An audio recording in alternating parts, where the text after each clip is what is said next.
Eu tenho experiências paranormais desde que eu tinha 7 anos de idade. Eu cresci numa casa assombrada e morei em mais algumas desde então. A história que eu vou contar é de quando eu tinha 14 anos e morava na casa dos meus pais adotivos.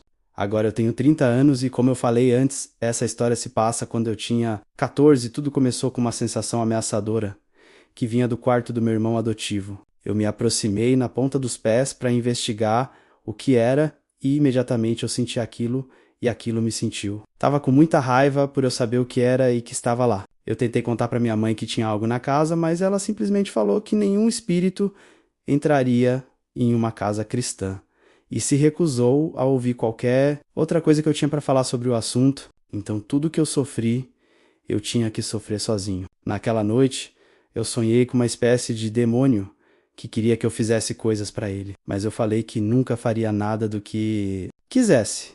Ele falou que faria de tudo para que eu me arrependesse do que tinha dito. E foi quando os pesadelos começaram. Eu sempre tinha um pesadelo em que uma entidade que parecia a morte me perseguia por uma rua escura. No sonho, sempre antes dela conseguir me encostar, eu acordava em pânico. O meu coração batia forte e às vezes eu estava suando frio e sentia como se alguma coisa estivesse rindo de mim no quarto escuro. Eu tive esse pesadelo toda noite por uma semana. Então a coisa piorou. Numa noite eu estava lendo a minha Bíblia, uma coisa que eu fazia todo dia. Enquanto eu estava lendo, a minha visão foi escurecendo e eu acabei ficando totalmente cego. Eu fechava e abria os olhos e nada, tudo escuro. Eu acendia e apagava a luz do abajur do lado da minha cama, mas eu não conseguia ver nada. Eu comecei a rezar fervorosamente para que isso acabasse, para que aquilo fosse embora, mas a cegueira durou por uns 10 menos 15 minutos. Isso começou a acontecer toda noite por 2 semanas. A próxima coisa que começou a acontecer era que eu entrava em um transe e eu ouvia uma música. A minha visão escurecia e depois clareava. Quando ela clareava, eu via uma procissão religiosa em um templo ateu no que parecia ser a Grécia Antiga. Isso só aconteceu uma vez, e eu sou muito grato por isso. Como as coisas sempre têm um jeito de ficar ainda pior, os meus pais adotivos acabaram viajando em um final de semana e só estávamos eu e o meu irmão em casa. No final de semana eu fiquei petrificado de medo quando a noite caiu. Eu tinha certeza que aquilo ia me pegar durante a noite, então eu passei a noite toda em claro.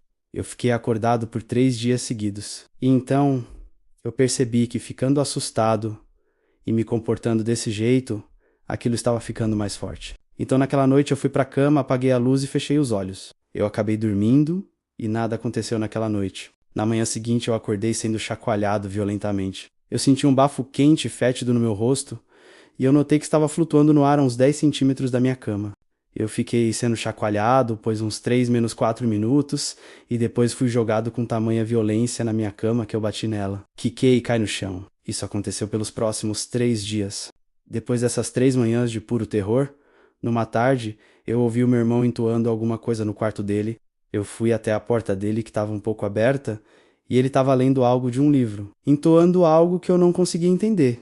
Mais tarde eu descobri que ele estava lendo instruções de como invocar um espírito, mas ele não tinha feito o ritual para controlar o espírito e agora a entidade estava solta pela casa, fora de controle.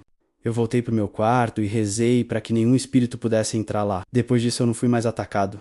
Eu não sei se lá o meu quarto funcionou ou se aquilo simplesmente foi embora por qualquer outra razão. A casa em que eu moro agora também é assombrada, mas por um espírito amigável e brincalhão, que esconde coisas, abre e fecha as portas e acende e apaga as luzes. Nunca me causou nenhum mal e eu nunca me sinto ameaçado lá. Mas essas são histórias para outro dia.